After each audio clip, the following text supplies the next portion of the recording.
Okay guys, I'm going to quickly show you how to import your videos into Flash, because I'm not going to be here today or tomorrow, or I'm talking from the future or the past. Anyway, when you get the video, you'll have to find it from the SD card. Matt and Liam should be able to show you exactly where it is. And what you'll find you'll get is, I'll just bring it up here, okay? So you'll import it and you'll see this file. It'll be called a .mts, okay? Which is a video file, but it's probably not going to be recognized by the Mac. So you've got to do a bit of a two-step process to get it into Flash and to make it what's called an FLV file. So what you need to do is you need to open Handbrake and convert it. And I will show you now. So bring up Handbrake here. Okay, and then you need to find that MTS file, sorry. Bring it up here and open it up. All right.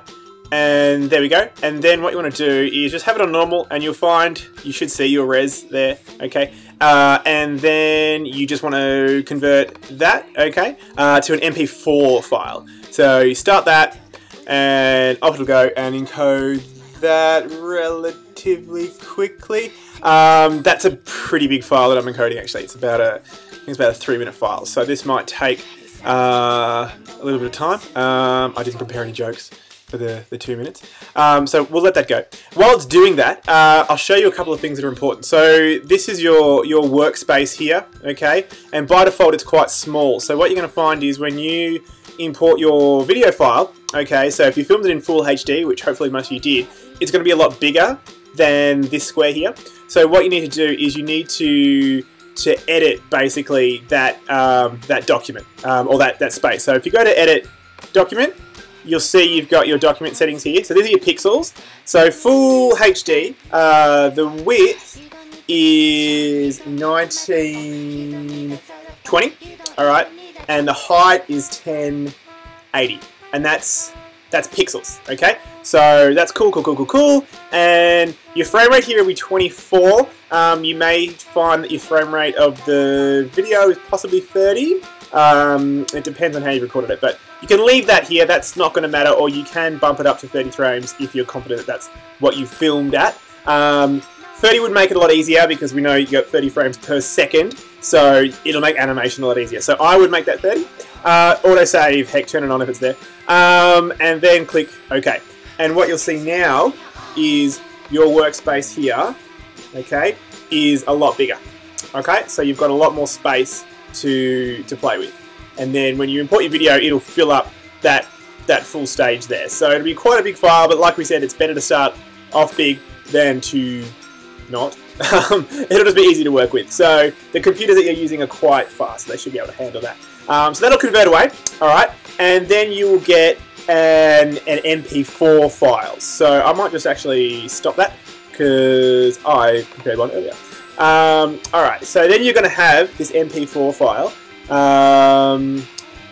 There it is there. Okay, so if I double click that, there's my MP4 of geography. Wonderful stuff. Okay, so we'll just stop that.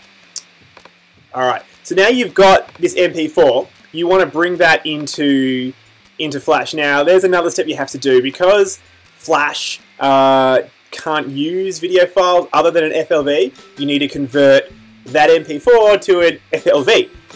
To do that, you have to do another program. So we go into Media Encoder. This is Adobe's little thing. And then you'll get this kind of setup here. And you want to bring that MP4 now into here. So if I find that, blah, blah, blah, blah, MP4. Okay, and you bring that in. Okay, and then when that comes in, alright, you can see it's got everything set to go. Change F4V, this is important, change that to FLV, which is that one there, and everyone's happy, and then you click start. Now you can queue this too, so if you've got 5 or 6 videos, you can drop them all in here, pick the settings there and just start, and then it'll start encoding it, and that was super fast. Oh, here we go. So there we go down here. So it's going to start to encode this. We're looking at 10 minutes. Okay. Again, it was quite a big file to play with, and it's full high def. So that's why it's so large.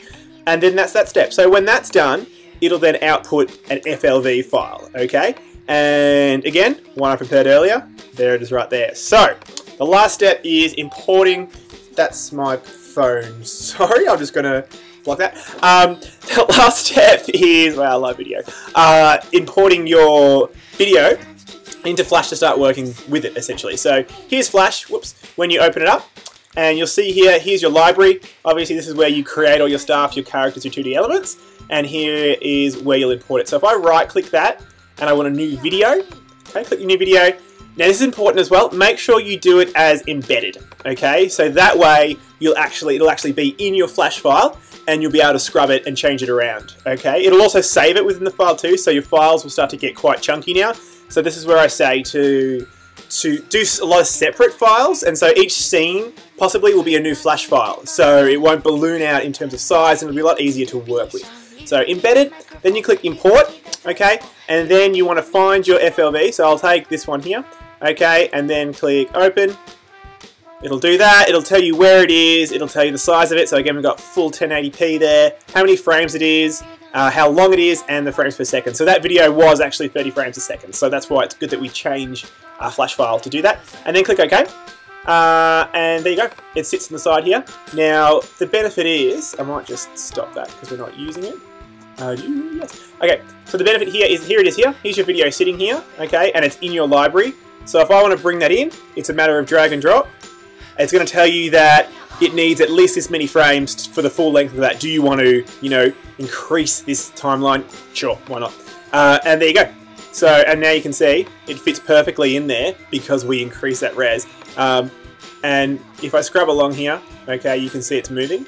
When you use this scrubber to move across, you'll see it's a little bit stuttery, but that's okay because you're working frame by frame anyway, so that's not a big issue. I mean, if you play this back, there you go, silky smooth.